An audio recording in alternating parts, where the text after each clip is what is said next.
Namaskar dosto, good evening friends. I am Dr. Sanjay Kalra, your friendly endocrinologist, and you are watching Dr. KK's Med Talks, Thursdays with Dr. Sanjay Kalra. आज के हमारे non stop show का 696वां 696th episode है. Let's have the headlines for today.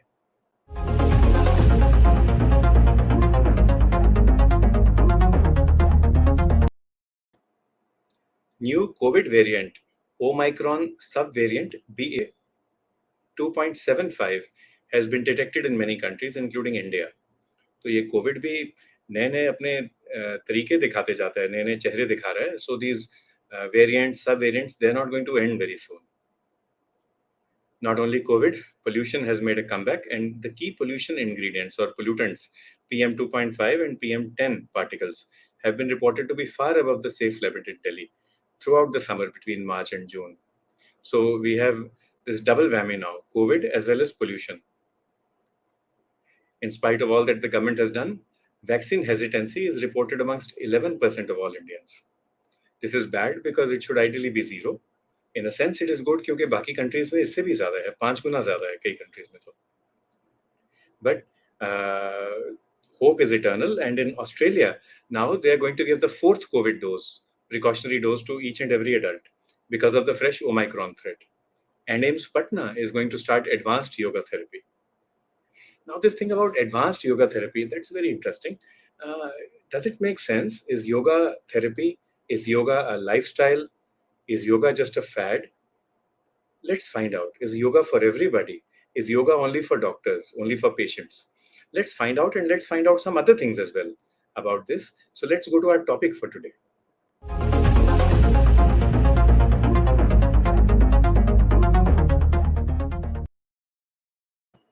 A holistic approach to diabetes. That's what we all aim for. That's all what we try to do. तो देखते हैं कैसे करते हैं अपनी रोजमर्रा की जिंदगी में. Let's see how we can actually have a holistic approach to diabetes. So whether you're a doctor, a nurse, a diabetes care professional, a healthcare professional, whether you're a person living with diabetes, or you know a loved one, a friend, a colleague, anyone who has diabetes, this show is for you. And let's introduce our guests for today. आज हमारे दो मेहमान हैं, दो guest हैं, और एक बहुत जाने माने बड़े प्यारे से चेहरे हैं, doctor Ashish डेंगड़ा. Dr. Ashish Dengra is a physician and diabetologist based in Jabalpur in Madhya Pradesh, attached to the Mahi Clinic. Warm welcome, Dr. Ashish. Thank you, sir. Thank you very much. Dr. Ashish is a known name in his part of the country. He works in diabetes, and the good thing is that he has not limited his expertise only to his patients. ये अपनी expertise दोस्तों में बांटते हैं, colleagues में बांटते हैं, and he is a very well-known figure in diabetes education, in diabetes CMEs across the country. So, Dr. Ashish, warm welcome. We also have with us Madam Dr. Varsha. Warm welcome, ma'am. Thank you so much, Dr. Katri. It's always a pleasure to be on this program. Thank you, ma'am. Dr. Varsha Trivedi is from Chennai. She is an internationally known clinical nutritionist, author, educator, and researcher. She is the founder, chair, and managing trustee of the Indian Institute of Nutritional Sciences Trust, a panel member of the World Health Organization Guidelines for Nutrition Practice in Southeast Asia. And she has been principal investigator for the Diabetes in India Nutrition Guidelines study. So, ma'am, warm welcome. Dr. Ashish, warm welcome. Our topic for today is holistic approach. We see, unfortunately, in the country, whatever the discourse is, whether it is politics, whether it is health, medicine, and today we're talking about health and medicine, there is a lot of divisiveness, a lot of division, people trying to do cherry picking, people trying to propagate their own style of thinking, and sometimes science goes for a toss. So, Dr. Varsha, our question is, in ancient India, what was the word for science? And related to health, when we use the word Ayurveda, what does Ayurveda mean? Actually, your topic that you have said today, holistic, that is what actually basically Ayurveda also meant. It said that it was a lifestyle, a way of lifestyle. It was not restricted only to treating the disease. It was also looking at how to prevent, how to actually support health. That was the primary reason why Ayurveda was propagated or put together. So, it was not looking at only the disease factor. It is looking at how we should promote health, and how, so holistic way of looking at life was only through Ayurveda. And ma'am, lots of people logged in and listening to you. Dr. N.S. Sharda sir. Sir is a senior physician from Ahmedabad. Swapna Jainji, she's from Tamil Nadu, from your state, and she is a very respected advocate, a voice for patients' rights, especially Okay. for persons living with obesity. And maybe Swapna ji, you and Dr. Varsha can share ideas about how Ayurveda can, help us support healthy living with obesity. Jayaprakash ji हैं, Vinny Joglekar ji, ma'am, she looks up to you. She is a nutritionist from Bangalore. Anita Right. Dadlani ji, Suhas Pawar, all saying good evening.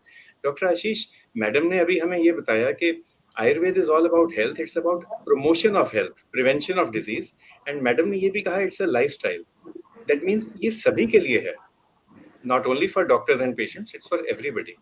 तो ये जो सभी के लिए है, holistic approach to health, इसकी परिभाषा क्या है मॉडर्न मेडिसिन में? परिभाषा मतलब definition. How does the WHO define health?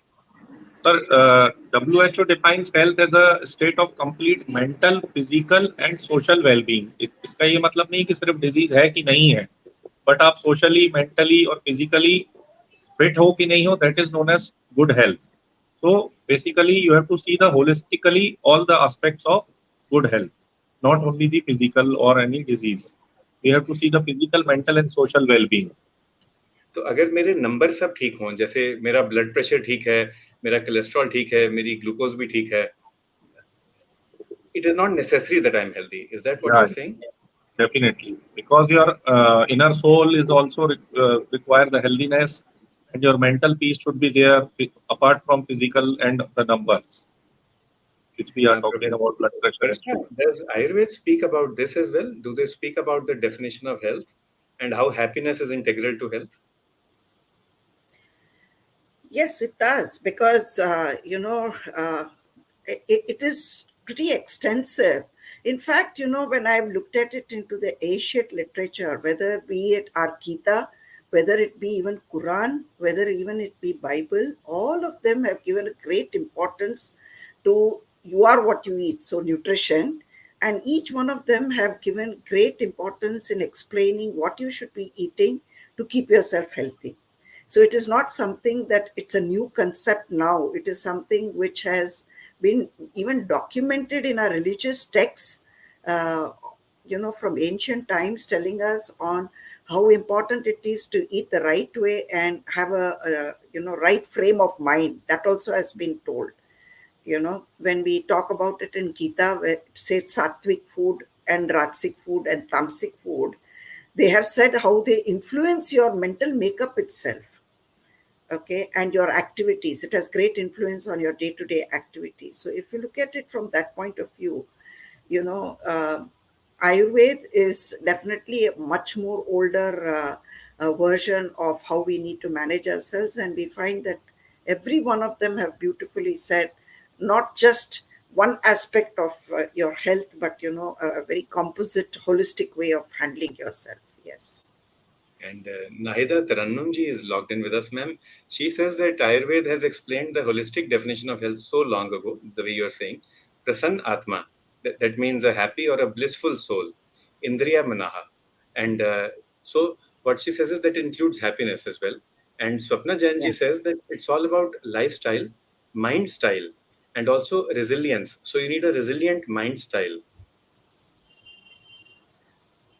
Ma'am, let's continue with the discussion. And Yeah. there is something known as Atreya's quadruple in Ayurveda. Hindi में से कहते हैं आयुर्वेद अत्रेया का चतुष्पाद. So what are these four angles of the Atreya's quadruple, and why at all was it coined? Why did Atreya think of this at all? No, Atreya thought of this for the simple reason he also comes from the older version of drawing the total holistic picture as such, and that is why as Dr. Dengra said in the beginning, it's no more absence of disease, right? That is how actually WHO started that freedom from any illness or infirmity. But then over the years they've kept on adding all these other aspects like mental and social and psychological and everything. They kept adding on it, and that's the way even Atreya had discovered that you just cannot talk about only one aspect when you're talking of holistic health. And that is why he categorized it into four different aspects and said that, this is how the holistic picture should look like. Right. So that's very true. The same way that in physics, earlier we used to follow Newtonian physics, which is that each and every action has an equal and opposite reaction. Yeah. So it was binary, it was linear. But now we understand quantum physics. Quantum physics means that energy and mass are interlinked. So right now you have mass, it can suddenly change into energy. You may not be able to feel the mass, but the energy is certainly palpable. And the energy can come back into mass as well. So it is quantum physics which operates in not only the field of physics, but in the field of health as well. So that's why holistic and multiple interactions. Yeah, Vaishali Dole ji because also, yeah. Yes, ma'am. sorry, even in nutrition now we have moved much forward, where we are now talking about molecular level of nutrition, on Right. how we can, have tests which will predict much earlier what is the possibility of a disease that might intervene, and how you can then prevent it. You can also tailor make diets to people. Of course, it is still, the in its infant stage.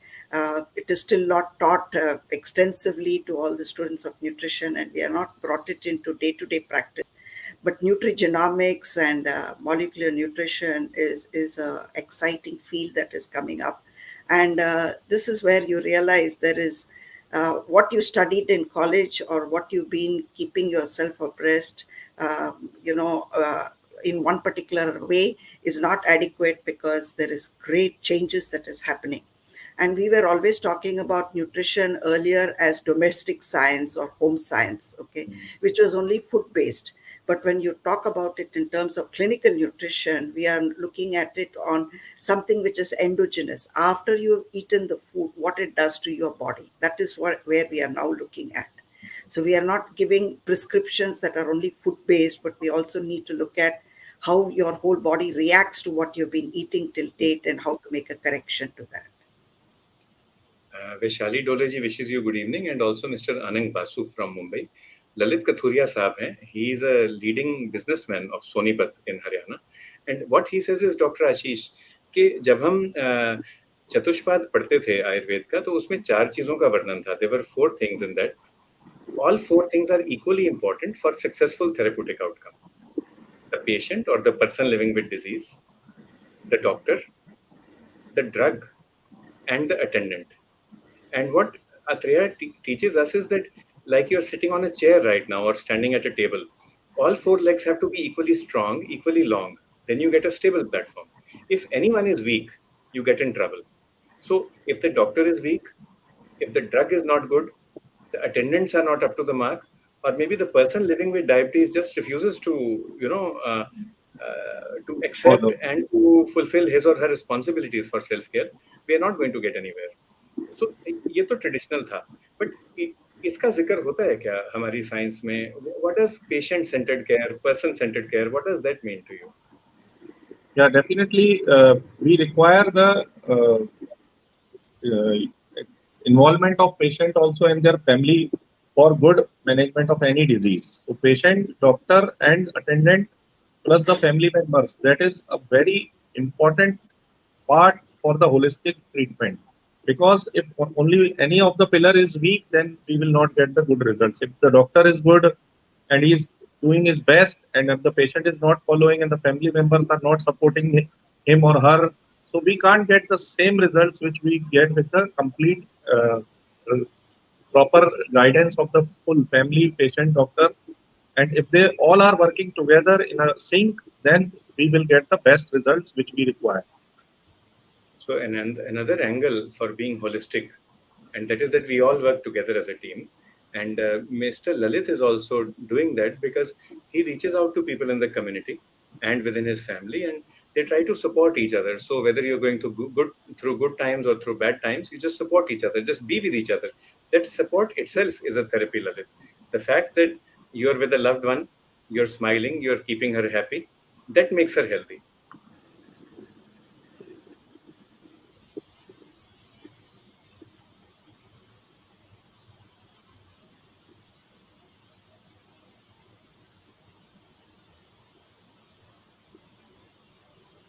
So we were talking about the holistic approach till the time Kalra sir joins. So, madam, in your Ayurveda, how you approach for the complete holistic approach or with the family support, how you approach these things? See, basically, I always insist, that if it is a male patient who's diabetic, I insist that the spouse be with him, because it is she who's going to do the cooking, and if he's not going to get the support of his spouse, it's very difficult. In fact, at one time there was this WHO lecture that was arranged by MV Diabetes Center, and that where it said that at one point of time we thought that it was more of men who were diabetic at one point of time. Now the latest figures said that women were taking over as far as diabetes was concerned. And then when I was analyzing on that basis, I realized there was a very funny situation. uh, when I was talking to the female patients, then they told around, नहीं मैं क्या कर सकती हूँ, it all depends on what my daughter-in-law wants to do at home. So I really found the shift had changed, that even though the mother-in-law was diabetic, she was helpless of not being able to go into the kitchen and get things the way she wanted it. She was dependent on the family, the daughter-in-law. So I had to shift my focus of not only looking between the spouses, I had to start looking into the family. This happened almost a decade ago. And that is where I realized on what was mentioned, that, family is a very important part. When we look Yeah, at nutrition, Kalra sir has joined now. Yeah. Yeah, yes, yes. carry on, carry on. Yeah. Yeah. So when I looked at it, see, in the final nutrient count, we basically say that, there are 30 different factors, not just starting with your individual biological requirements, but even the social, as we have already said. So there are 30 different factors, and many of which are exogenous, something which is impacting from outside. For example, how much is the money that they have to buy the food that they require. Other aspect that I realized when I was talking was, earlier diabetes also was considered to be that of the disease of the rich. And then I found that no, I have any number of people who are daily wage earners who are diabetic. And so, frequent small meals was something which I cannot make them implement at all, because they work the whole day. And if it was a man of the family, what he would do is the wage that he gets at night does not go towards the family's eating, it goes into his drinking. And if that was another social problem that I was facing when I was handling these people. Similarly, it was also considered as the disease of the old. All right, the grandparents were supposed to be diabetic, but now I have got a huge number of pediatric population who is diabetic. So, I find that the various aspects and impact of the whole family who is becoming diabetic requires a different management, a different way of handling the situation. And all these are something which we have not yet documented with evidence on how we want to handle them. So if they are type 1 diabetic, we definitely have to match the food along with the insulin that is given. If we are talking of type 2, then we are looking at it in terms of the OHs that need to be given. But now there is another trend where it is not exclusively only insulin or only OHA. You have people who are on both combination of insulin and OHA. So there is a polypharmacy that is happening in this. And so how are we going to manage when it comes to polypharmacy? And then it was also the question of how to interpret the blood values. If I look at glycosylated hemoglobin, okay, and but it does not match with what I see in the fasting versus postprandial. What I see in the fasting, I have realized that it has more to do with how the person ate the previous 24 hours. If it was inadequate, I found that it is the utilization of their own body metabolism that is increasing. So it is not eating more of carbohydrates or sugars at night, but it is not eating appropriately and adequately that changes the fasting blood glucose. And postprandial is the one which is, immediate response to what the person has consumed as a meal. So, we these are little nuances. We are just classifying everything as diabetes as under one, but there are several aspects of it which needs to be documented and fine tuned when it comes to treating these people. So there is no standard, earlier there used to be a prescription for diabetic diet. No, now it is not a prescription, which is, we used to give cyclostyle sheets, then it became printed copies. Nah, no, it's not like that. We have to do individualized planning for each one of them on their lifestyle, on their family background, how they can access food.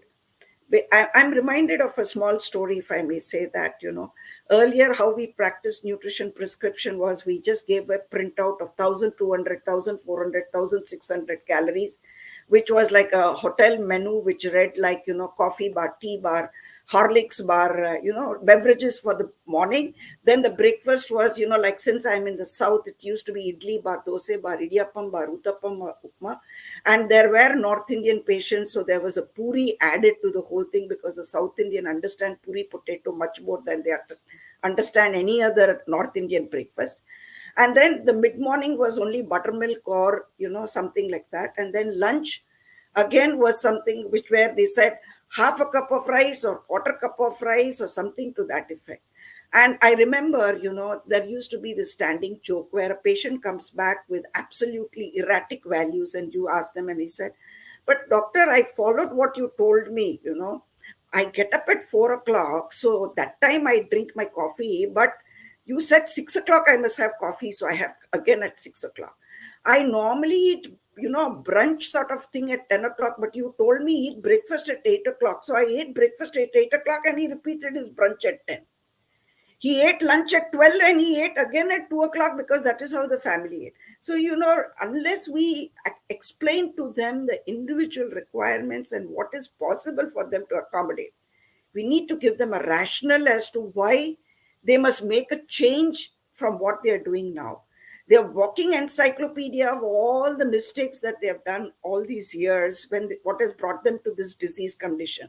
So unless we analyze that, and the dietetic world body has given us a guideline to say that it would take us anything between 60 to 90 minutes to counsel a diabetic person, any person for that matter, but more so in a diabetic person. And we are not supposed to impose our prescription on them, but to take them along in understanding where they're going wrong and how they should accommodate. So, this is a major change in the way of how we need to give a prescription for diet. And I always say that, in diabetes, diet is the main line of therapy and drugs only when to support it.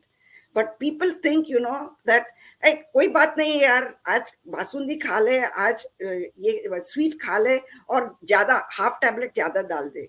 That is an attitude people have, that the medicine, the drug is going to give them all solutions and they can do any aberrations or mischief they want to do and play around with their diet. They don't understand the significance of that, diet is the most important thing, your lifestyle is most important thing, and only drug will help you to a certain extent. So this is what we need to create as awareness if we are talking of holistic management of diabetes. So actually, ma'am, that is the aim of KK Med Talks. We do try to create holistic awareness about holistic health.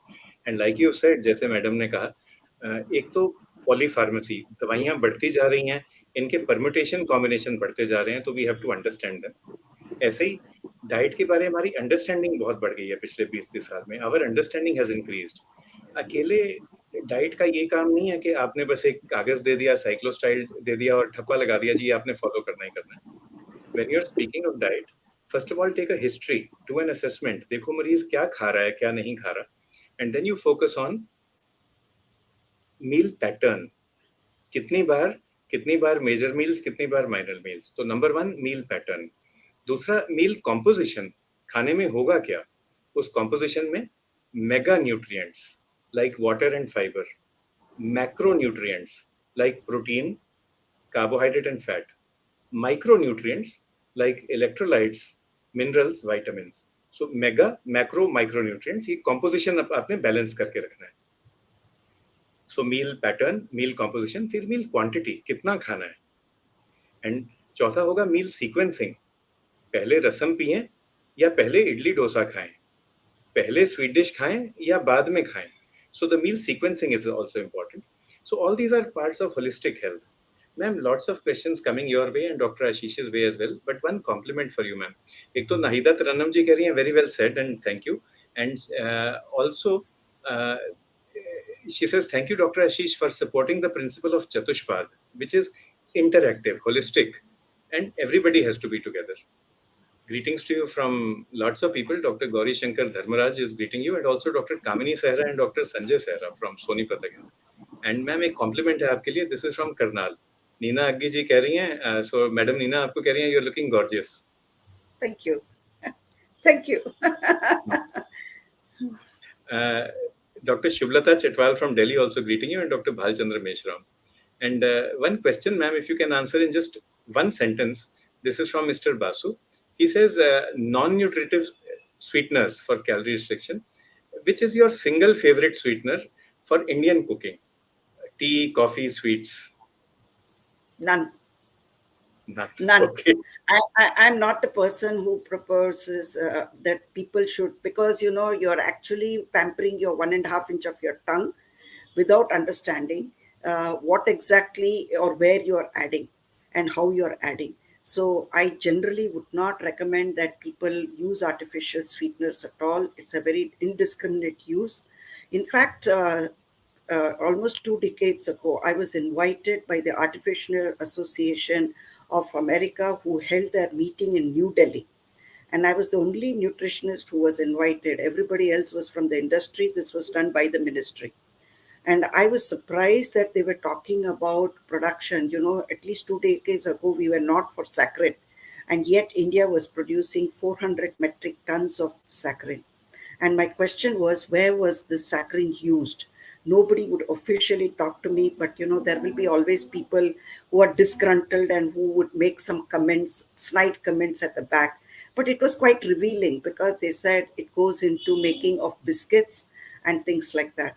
And I was quite shocked to hear that, because who are the people who are consuming that? If it is children who are using it, why do they need artificial sweetener? They need the regular sugar. So this is where people do not understand where they need to substitute and how they need to substitute, why they need to substitute.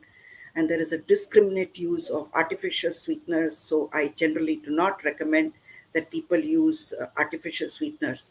I stick to the natural, normal recipes and give them an idea. I'm not saying don't eat sweets, but I tell them where and how much you can eat. Nowadays, you go to a wedding, you have a huge array of sweets, and I tell them you decide what attracts you and limit to one sweet and not taste everything. Yeah. Okay, so that's much practical way. आज मन क्या कर रहा है, आज मैंने रसगुल्ला देखा, बस रसगुल्ला ही खाना है, तो फिर ले लो, portion of रसगुल्ला ले लो, don't go near other sweets at all. No ice cream खाना है तो दूसरा सब छोड़ दो, सिर्फ आइसक्रीम खाओ, लेकिन limit yourself and control yourself on that basis, and don't just because 56 भोग रखे आपके सामने, इसका मतलब ये नहीं है कि आपको 56 चीज खानी है. That's nice, ma'am, because I also have to attend a wedding tonight, so I'll follow your advice. And जब आप चाय पीते हैं तो जरूरी नहीं कि चीनी डालें या शुगर फ्री डालें. You can also put things like इलायची और like दालचीनी. So दालचीनी मतलब cinnamon. उसके टेस्ट से भी आपको अच्छा लगेगा, and you will get used to it very soon. And that also tickles your tongue without actually troubling your pancreas and while helping your metabolism. No, the other thing is, it's a misconcept. Everybody talks about taking a beverage, tea or coffee. What I tell them is, you are supposed to take milk. You are adding something for flavor, which is called tea or coffee. Unfortunately, people are now using black tea, black coffee, green tea, and all these things, which are only flavored waters. And what is the purpose of doing or taking that at all? I don't understand. It doesn't come under my nutrient count. If you go to a Chinese restaurant, they will give you the green tea in absolutely small little containers. And you're supposed to sip it in between your thing. But in India, we don't talk about anything which is that tiny. It has to be a big cup of it, 200 ml, okay, or maybe 300 ml. And I think we are moving more towards America, where smaller, smallest doesn't work. It is large, larger, largest. So we want everything in big bulk. and why you are drinking that, when you are drinking, what are you replacing, in your meal pattern, what are you replacing is very, very important. So if you are supposed to be replacing milk with black tea or black coffee, it is of no use to you, because milk was giving you nutrients. Additionally, milk has got sugar, lactose, which is not as sweet, but if you don't dilute it with water or decoction which is astringent, that strong astringent, then you don't need sugar at all. The milk sugar is adequate to give you the taste. So it is, the way we have changed our recipes over the years that has made things difficult. And then we have media bombarding, telling you, today the headlines will be green tea is good for you. In fact, I even challenged the newspaper which said eggs are excellent for breakfast. If you read through the study, it talks about comparison of eggs to donuts. Now, how many people in our media or our newspaper read the thing and understood what is donuts and why? But they only made it like eggs is nice. So everybody wants to eat eggs in the morning. And now I find a very funny trend where they say only egg whites, 10 egg whites, 15 egg whites. What sort of damage we are doing to our environment? और egg yolks को आप क्यों eggs को लेके इतना खराब से waste कर रहे हो? Why can't you just eat one egg? Why should you have 15 egg whites? I don't understand. But this is again where the media people plus the sports people or even the gyms are talking about, building muscles. It doesn't build muscles that way. This is an erroneous idea that people have, that eating 15 egg whites will give you muscles. Absolutely crazy idea. So You're this right. is where we need. Moderation. Yeah. Yeah, yeah, Moderation is what ma'am is speaking about, and Vinny Joglekar ji bhi कहती हैं same thing that you said, ma'am.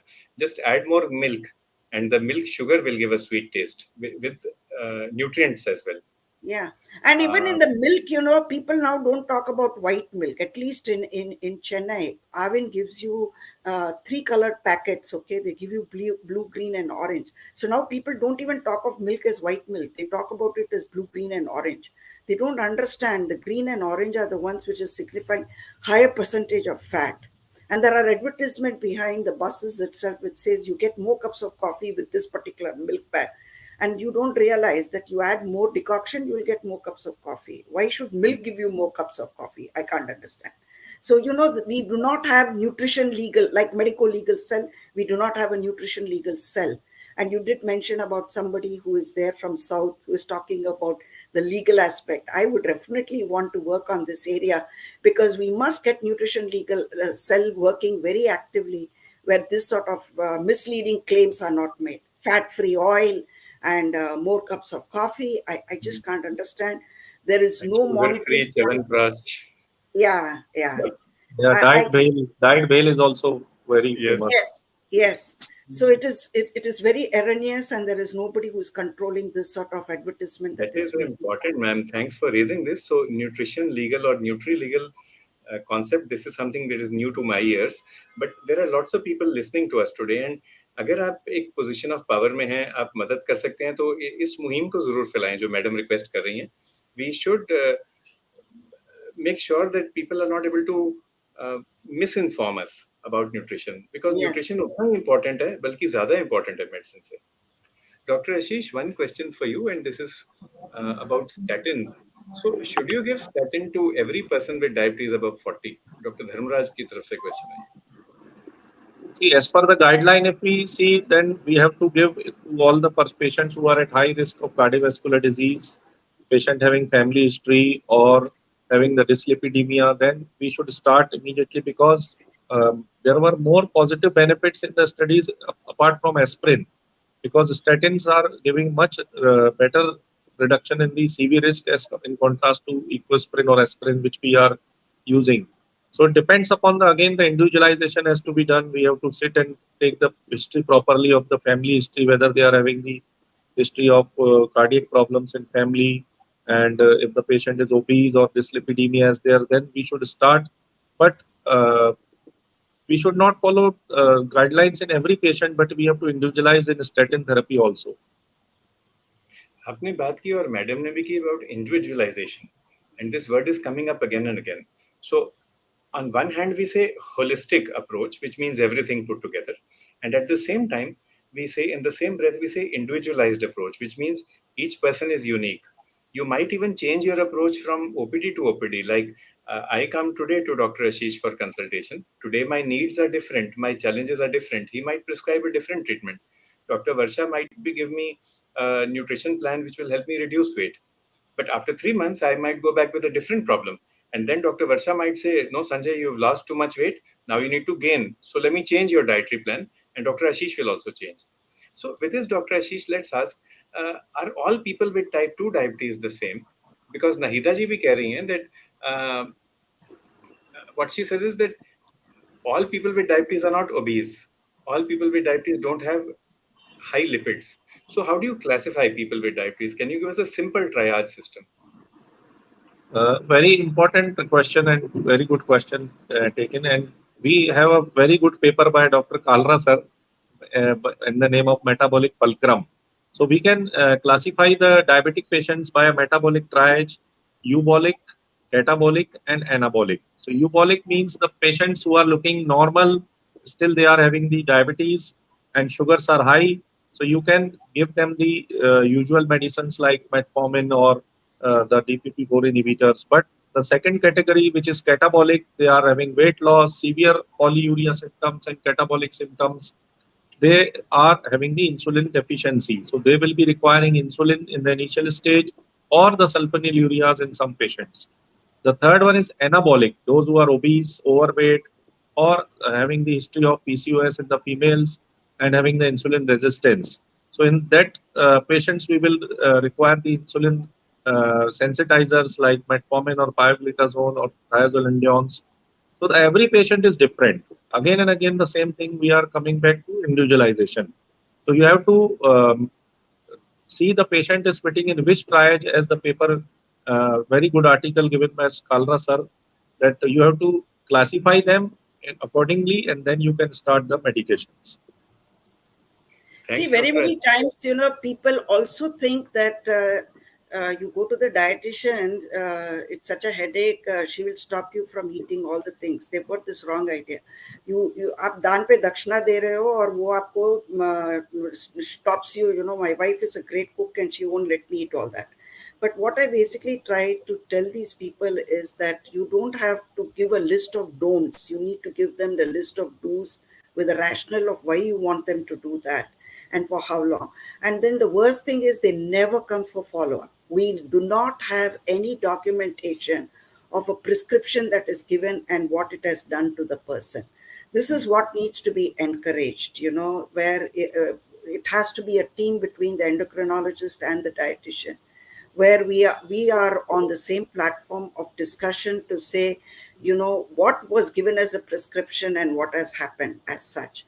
Because otherwise, when people's diet is wrong, but they only go with the blood values, the medication gets increased or modified on the basis of the values without understanding that it is the medication supposed to act on the food and not on the individual. This is where it goes wrong. But this is what happens because they never come back to us for follow up. We never know when we have given a prescription what is happening to these people. You're right, ma'am. So it is possible if there is no interaction between the treating team, it is possible that I might increase the dose of glimepiride or increase the dose of insulin, while actually Dr. Ashish might keep it the same and just tell them, please go back to Dr. Varsha. And now when she tells you to eat not more than 2 idlis or not more than one dosa, follow her advice, but don't remain hungry. She will give you another 100 snacks which you can take along with the idli and dosa. So Yeah. the aim, yeah, it should be a holistic approach actually. Yes. And Veeda ji ये भी कहती हैं that documentation is important. That's right. And Shri Kumar Nair ji says something that has happened to me also. I don't have type 2 diabetes, Mr. Nair, but I did do keto for 3 months. I lost a lot of weight. And when I came back to my old lifestyle, which is also quite decent, which is quite uh, disciplined, the weight came back. If I lost 10 kg, 12 came back. So the speed was quite good, but the velocity was in negative. So these extreme diets like keto are actually not good for health. Yeah, even this intermittent fasting that's making great rounds. Okay. Physiology that was taught to me said that you deprive food for a long period of time, your GI tract slows off and goes into hibernation. but who's teaching physiology to anybody? So this is where the problem is, and everybody is talking left, right, and center on intermittent fasting. And God forbid, with the COVID, the way it is, we are talking of immunity only by words. Nobody's really understanding what you need to do for obesity. I mean, for COVID-19 and immunity. And if you're going to be doing intermittent fasting in the middle, you are jeopardizing your own immunity. Nobody seems to understand, but that is where I'm saying nutrition legal sell. Even when it comes to advertisements, it has to go through some stringent ways. Unless that is done and monitored, we are actually misleading people, and people are falling prey to all wrong information. Ma'am, following with this, a single answer, single sentence answer, if you can give. This question is from Mr. Mohan. Which are the best immunity boosting foods from a functional food perspective? A single Basically, sentence. from the functional food basis, we say that you definitely need to include vegetables and fruits. Again, our history and record on documentation from National Institute of Nutrition, Hyderabad, ICMR unit shows that we are very, very poor in our way of eating vegetables and fruits. So And this colored is where fruits. Yeah. yeah, and also, when it comes to drinking water, this is again an area which is absolutely questionable. For long periods, people, if they are in the working class sitting in an air conditioned environment, they are dehydrating, but they don't feel it, and Hmm. so that is very harmful. Similarly, people who are children in the school, you even have an advertisement where it is shown that the mother very proudly says that the child comes with the water bottle and puts it into the pot without drinking, and so she gives an alternate of making him drink juice. How can you even give such an advertisement? Water is water, and you cannot substitute one for the other. But this is where the misinformation comes. You have an advertisement which says, you know a cross मारा है, पूरी थाली में जो खाना रखा है पिरोसा है, उस पे क्रॉस मार के आप सिर्फ 2 मग ये P low. How is that equivalent? It makes me Right. really boil when So I see this advertisement. yeah, मैं you've spoken of मुझे मेरा water. सिर कहीं जाके टपकना कितना है, चलता है? मुझे मालूम नहीं पड़ता मैं किसको जाके ये कंप्लेन करूं. मेरी कौन सुनेगा? No, but we are मेरी all together, पढ़ाई ma'am. मेरी So, पढ़ाई एब्सोल्युटली वेस्ट है when I see this sort of advertisements. but ma'am, one voice may not be heard, but all the voices together, we can make a differences. We can make I a must say difference. So, thank you to Dr. KK and to you now for giving me this opportunity to be heard, because message is I always, going across. my mother says she never gets tired of talking. I said no, I am very fond of my voice as long as it is heard. But the point is well taken. Colored vegetables, colored salads, colored fruits. And the flag of India has 4 colors. So you counsel children, if you're a patriotic Indian bacha, then you have at least 4 colors in your plate. Second is water, enough water. And with this, Kathuria sahab पूछ रहे हैं ma'am आपसे, should I take water in a copper glass?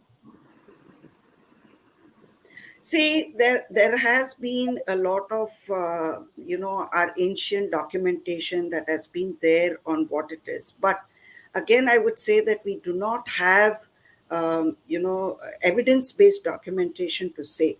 But I would still feel that that is much better than using the RO water. And again, this is another wrong concept of RO water, because for every 1 glass of water that I extract from the machine, there is equal amount that is lost in the drainage. Okay, so that is not being an effective way. And why do we need it without minerals or without vitamins or any of those things? Our own, earlier when from Tamil Nadu, from Chennai, when we traveled to Delhi, the first thing my father used to buy and come from Delhi was the sarai. The speciality of Delhi was that mud pots. They were very special from Delhi. And I remember him every time he traveled for his office work, he brought one home, and it used to be a great joy for us to drink water from that.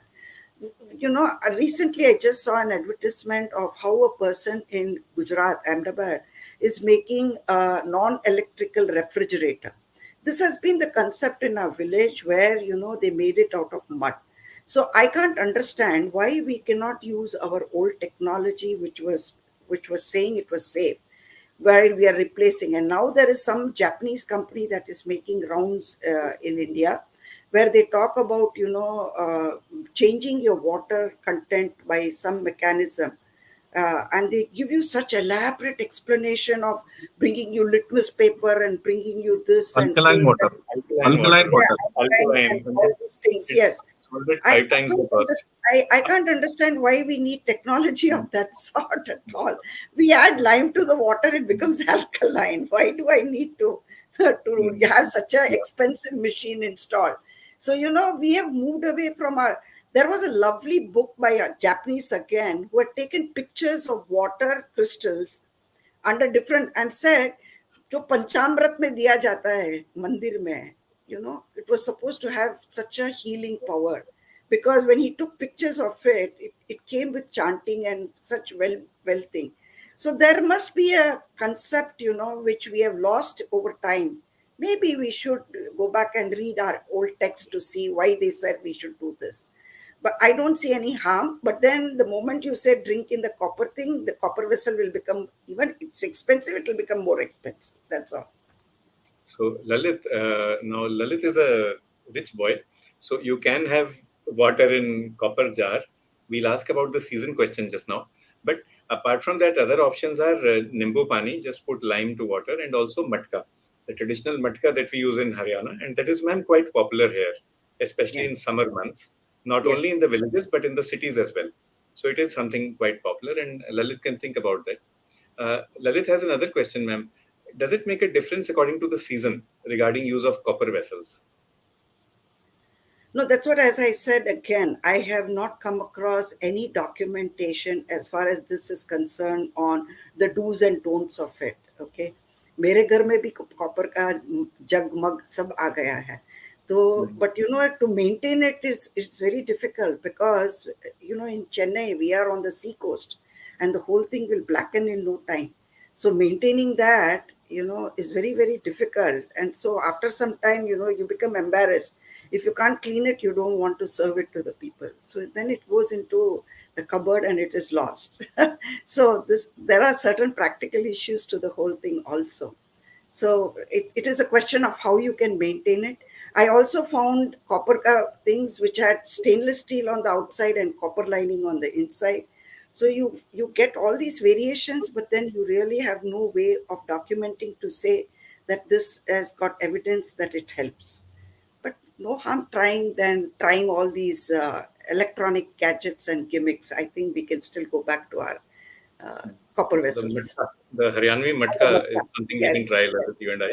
sure. So, ma'am, you have a fan following. Swapna ji and Nahida ji both saying that we are learning a lot from you, and we do add our voice to what you are saying. So don't feel lonely.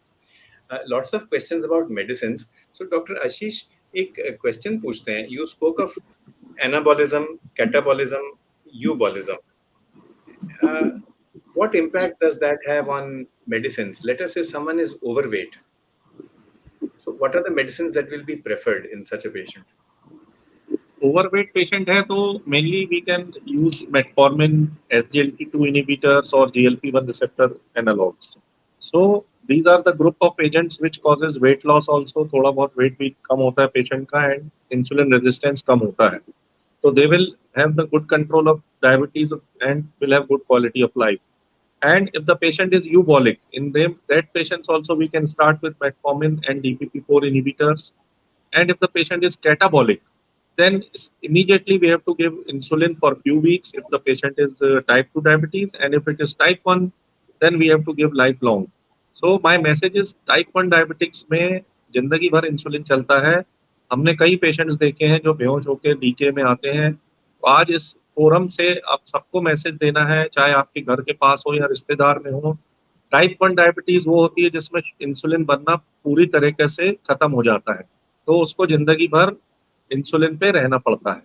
But in type 2 diabetic patients also, if they are in the catabolic stage, sugar is very high, glucotoxicity, patient is having weight loss of 10 to 12 kg, and he is feeling very lethargic or weakness, then for a few weeks to 1 month, if you give the insulin, then the glucotoxicity goes down and patient regains the muscle loss, and the patient has good quality of life, then we can add him on the oral drugs also.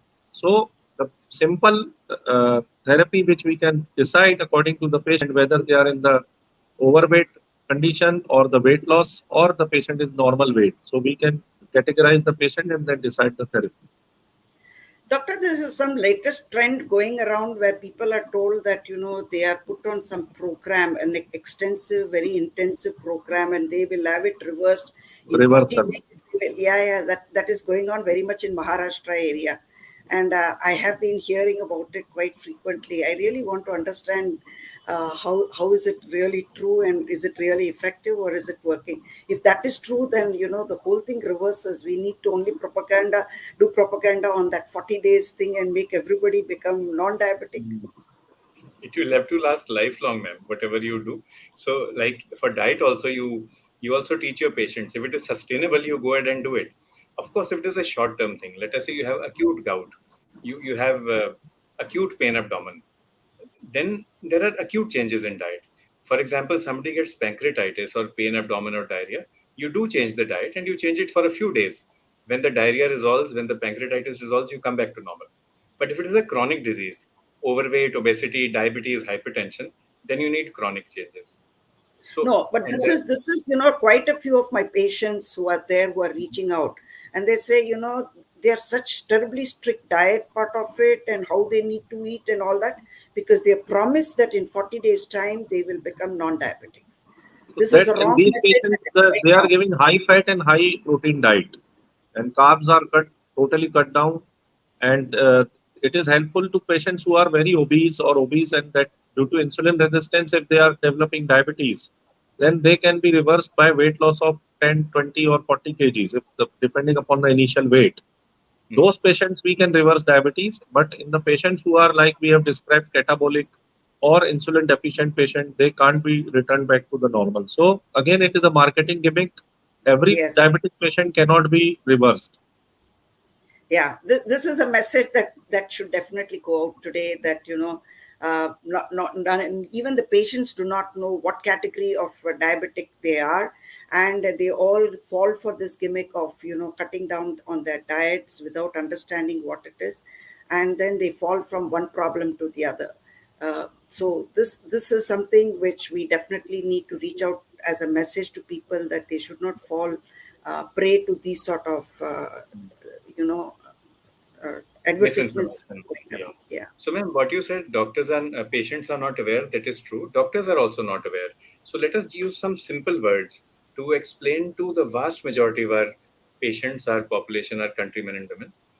Like Dr. Ashish has used the word anabolic, the correct word would be maladaptive anabolic, anabolic, eubolic, eubolic and catabolic.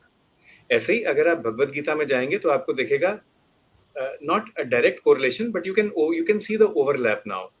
Uh, Tamasic, Sattvic, Rajasic. That's it. Let's go to Ayurveda. Uh, Kaph, Pith, and Vat. So let's do it all over again. Uh, Ma'am, do these words, do they ring a bell? Vat from Ayurveda, that means flighty, airy. Yeah. Catabolic from Dr. Ashish's language, modern medicine. And from the Bhagavad Gita, Rajasic, you're always in a hurry. You want to do things fast. Yes. So Yes.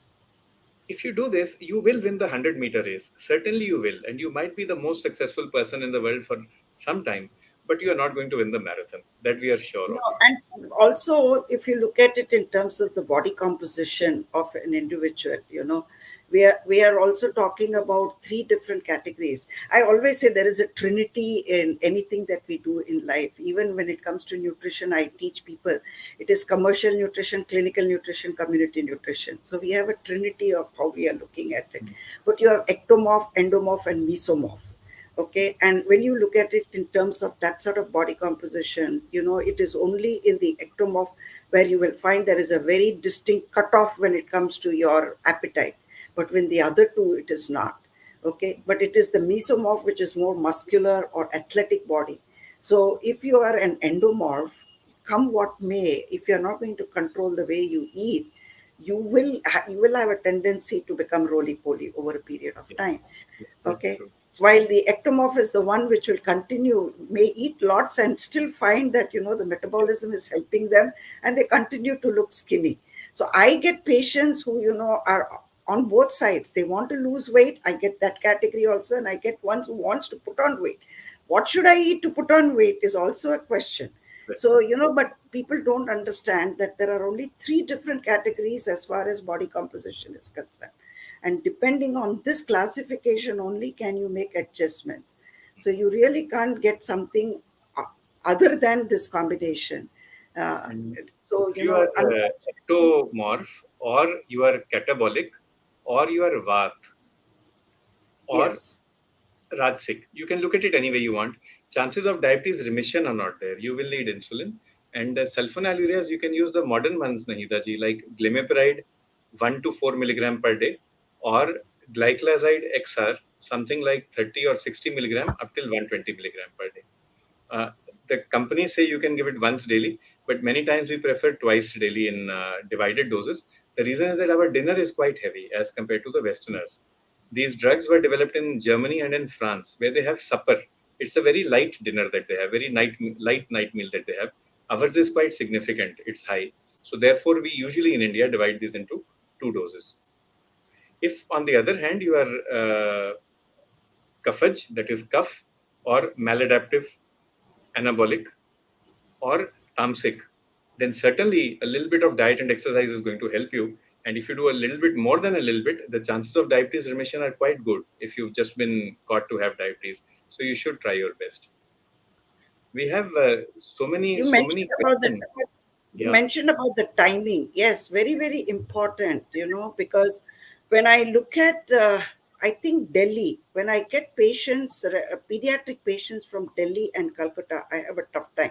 See, we get a lot of them, medical tourism for Tamil Nadu is very high.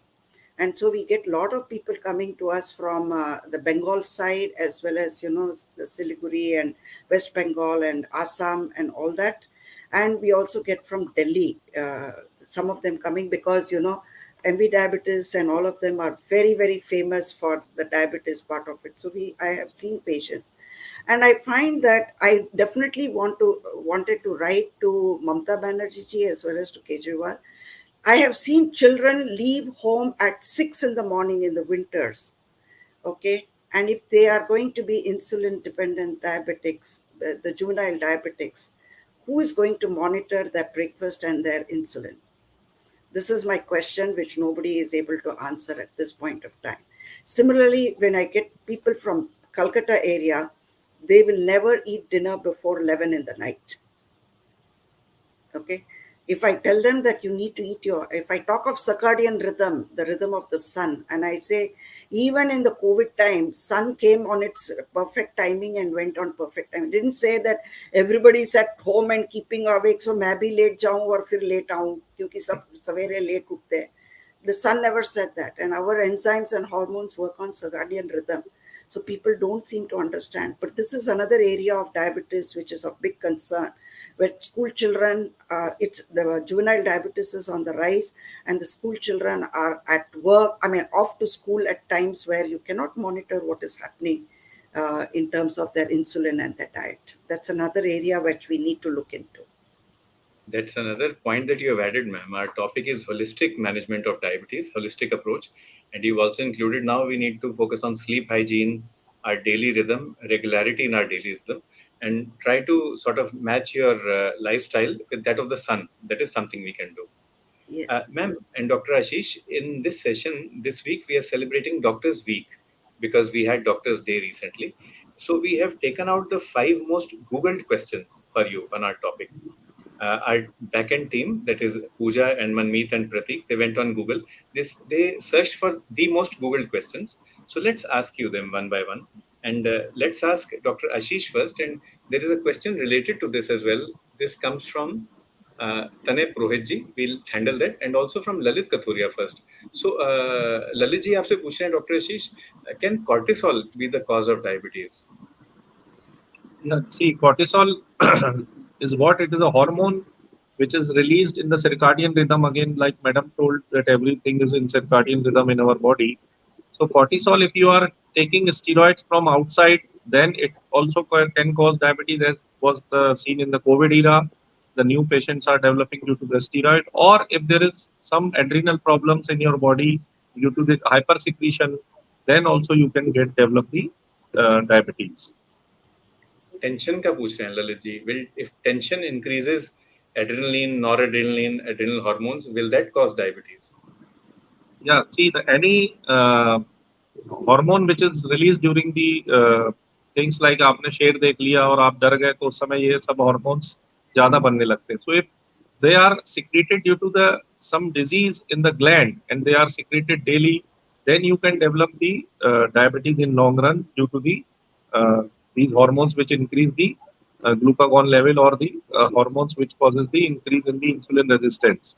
So all these can be in a long run if the hypersecretion is from the gland, but in the short run they will not cause the harm of increasing the glucose levels. And in the long term, if it is the hypersecretion, then only you can develop the diabetes due to the increased cortisol levels. Continued exposure to stress, Lalit, can worsen diabetes, certainly. Ma'am, yes or no question for you, please. This is again from Mr. Kathuria. Ferulic acid, ALA, aminolipoic acid, and fish oil, do they help in reducing the dose of anti-diabetic drugs?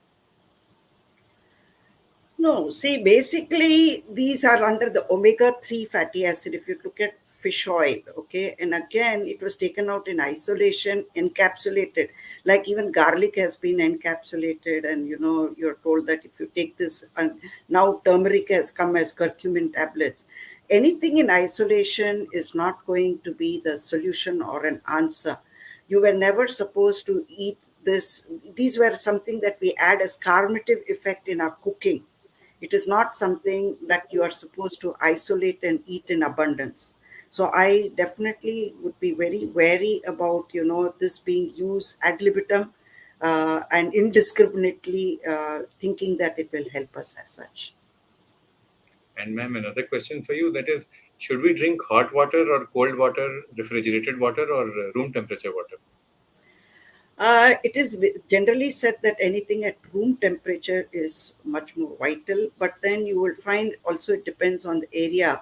In Kerala, they've always served you warm water. So it all depends on geographic location and how people have evolved over a period of time. Yes, there was a time when I myself was doing a wrong thing, in the sense I never drank uh, plain water. It had to be ice cubes. My whole flask would be ice cubes, and that's how I ate. And then it's the more I understood about the effect it had on me, I realized one thing: it made me very anemic. And then I read a lot about it, and they said that if you do that, a lot of ice water or refrigerated water that you drink changes your whole reaction on your iron metabolism, and that is where you become anemic. So definitely what was meant to be, also your body has to work extremely hard in trying to normalize your temperature when you take something which is very hot. In cardiac patients, we definitely would not want to give them a very hot beverage at all, because it precipitates heart attack. So there are conditions where we definitely feel that you should not be taking extreme temperatures when it comes to especially when it comes to beverages. But unfortunately, it is more of a what titillates your 1.5 inch of tongue that gets a priority. But the rest of the inches suffer, nobody worries about it. Again, I think individualize, and what ma'am is saying again and again is moderation. Follow Lord Buddha's path. Yes. Dr. Ashish, this question from Google for you. This is the most Googled question for today's topic. And the question is, I'm a type 1 diabetic. Am I at risk of nephropathy? Yes or no? Yes, Very much. yeah. Yes, go ahead, doctor.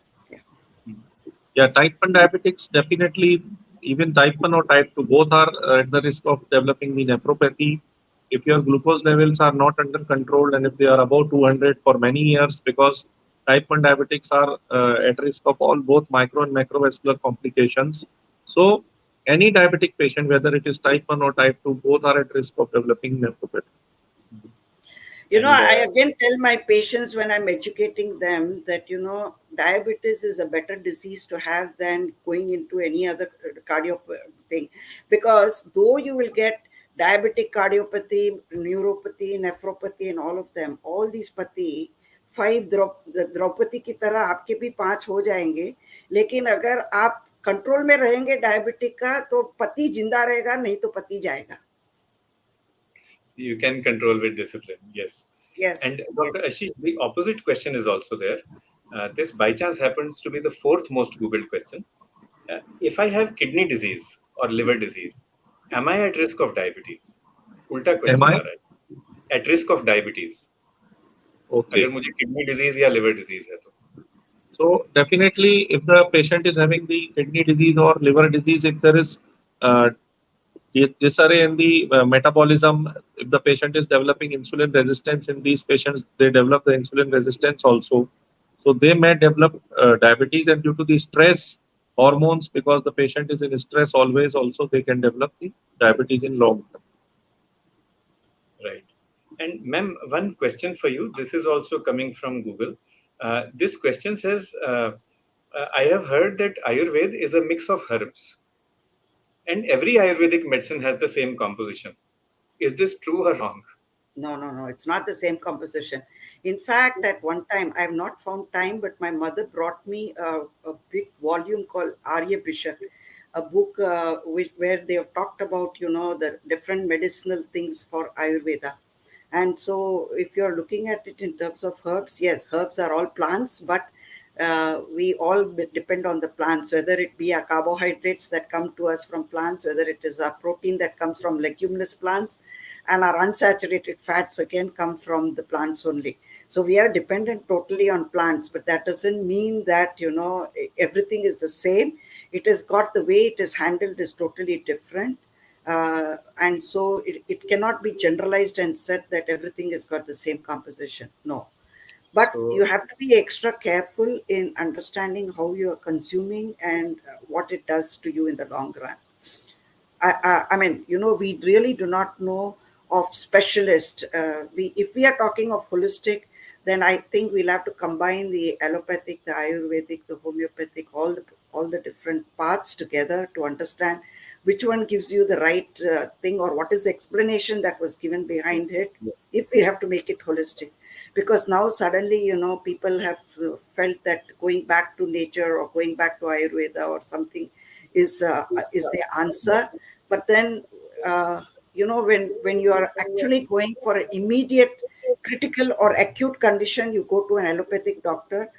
They would not know how to support you, and you will want to change from one to the other.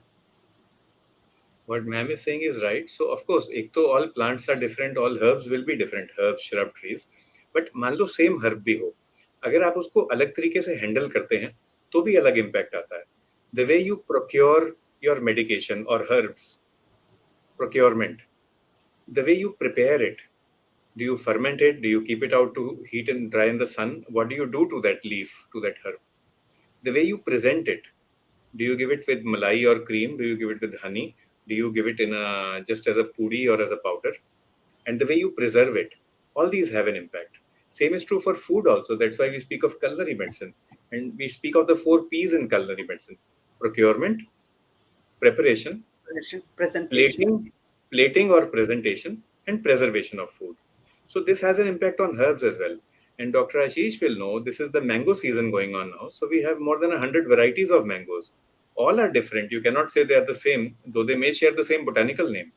Even for the same species, the same style, langda, let us say, if you pluck it from the tree, it has a different taste. But if you take what is known in the north as tapka, वो पेड़ से टपक जाता है, it just falls down on its own, it ripens on its own, that has a totally different taste. So this is what we have to understand. Each patient is different, and sometimes in the OPD we don't have time to go into all these nuances, but we should try as much as possible. And No, Nahida ji bhi at one of the meetings that we had with FAO, when I used to teach my students, the nutritive value of Indian foods will give you value. The food composition of rice has only one value. And I was teaching my students that there are 540 varieties of rice in India. And then I was corrected and I was told by FAO, There are 5,500 varieties of rice. And then my question to them was, how is it that how you differentiate one variety from the other? And said, if 1 hectare produced 1 metric ton, then that's one variety. 1 hectare produced 1.1 metric ton, then it is a different variety. If it produced zero point 0.9, then it is different variety. So, they are not interested in the nutritive value of these variations. They just classify them as varieties. But we have only one value, and we don't know what we are eating in that case. You're right. Dr. Ashish, one more question. You already answered it, but the question is, can I reverse diabetes with yoga and diet? As we have discussed previously कि कोई भी व्यक्ति जो कि catabolic phase वाले diabetes में है, जिसका इंसुलिन नहीं बन रहा है, उसमें रिवर्सल नहीं होगा. जो व्यक्ति ओवरवेट ओबेसिटी की वजह से डायबिटीज हुआ है और वो यदि अपने खान पान में परहेज करता है, एक्सरसाइज, डाइट, योगा फॉलो करता है और अपना वेट लॉस जो कि रिकमेंडेड है वो करता है, तो due to the insulin resistance insulin काम नहीं कर रहा था, but due to the weight loss he will become insulin sensitive, and those patients, in some percentage of patients, they can reverse diabetes. But अभी गिमिक क्या चल रहा है कि सबको उसमें लेते जा रहे हैं कि you can reverse diabetes. No, you have to diagnose which type of diabetes you are having. Type 1 में तो बिल्कुल नहीं करना है क्योंकि पेशेंट की जान जा सकती है. तो ये मैसेज हमारे इस फोरम से जाना चाहिए कि टाइप 1 डायबिटीज बिल्कुल इसको वो ना करें कि आपको रिवर्स हो जाएगा. But if you are obese, overweight, and then you are developing the diabetes due to the bad food habits and sleep hygiene is not proper, then only you can get some chances of diabetes reversal. Dr. Varsha, if you allow 2 more questions, we've already crossed 8 p.m. But if you can just give short answers, ma'am. So one question is, which cooking oil do you use at home? It is actually a good thing to be using a combination of oils.